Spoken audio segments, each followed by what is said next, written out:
It also borrows an iPad feature for watching video while you work and offers ways to automatically free up storage space. The free update is available Tuesday through the Mac's App Store. If you have any crucial third-party software or accessories, you might want to hold off until you verify that they will work properly with Sierra. Check with the software or accessory maker, or look for any complaints online. Once you have Sierra, here are things to look for. Phone comes to the MA. Sierra brings two features already found on iPhones: the Siri Virtual Assistant and Apple Pay. Be sure to back up your data before upgrading. Siri can help with the directions, web searches, reminders and even Mac-specific commands, such as putting the Mac to sleep. I find it odd, though, to talk to a computer, so I still use the keyboard and trackpad most of the time, unlike Microsoft's Cortana Assistant on Windows computers. However, Siri won't take typed requests in public settings such as coffee shops. All you can do is talk to her. Where Siri helps is in letting me pin results to the Mac's notification center, so I can continually get baseball standings and scores after asking Siri just once. I can also drag and drop Siri results such as weather and maps into email, Word documents and other apps.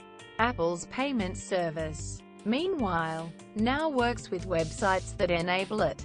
Although you'll still need an iPhone or Apple Watch nearby to complete the transaction, Apple Pay saves you the trouble of re-entering credit card and shipping information. The Photos app is getting new search and highlights options to match updates in iOS 10. As with iOS 10, Messages on the Mac gets larger emojis and previews of web pages, rather than raw links. It also gets the ability to display, but not create, some of the expression options introduced in iOS 10. Devices work as on. Apple's devices now all work together much better, though you'll only notice if you have an iPhone or Apple Watch in addition to a Mac. When you copy text or an image from one device, you can paste it in another signed into the same Apple ID. This feature proved crucial on a train when I typed a passage in a Word document but didn't have Wi-Fi to send it in before a deadline. I copied the passage with the usual Command-C combination. I then pasted it into email on the iPhone with the usual long press on the screen. I sent that in with the phone's cellular connection. My boss didn't need to know I wasn't in the office yet. It works the other way, too. When I see an interesting website on the phone, I can paste a relevant passage into a Mac document without revisiting the site. And if you have an Apple Watch, you can now unlock the Mac simply by waking up the computer with the watch on. No more typing in passwords. Setting that up took time because the Mac required that I tighten my Apple ID security settings first, but now the Mac unlocks instantly. Saving SPAC. Sierra brings several space-saving features, including the automatic deletion of files from the trash can after 30 days. Normally, you need to manually empty the trash can every now and then.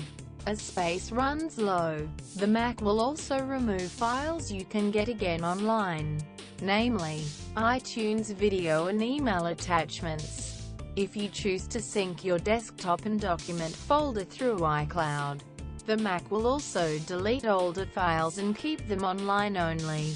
You'll still see the file on the Mac, but when you open it, the Mac will retrieve it from iCloud, presuming you're online.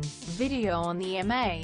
A picture-in-picture feature, already in iPads for a year, lets you watch video in a small window that stays on top, even as you move windows around. It works with iTunes and some Safari video. In fact, as I wrap up this story, I'm watching the movie Inside Out in a corner. No spoilers, please.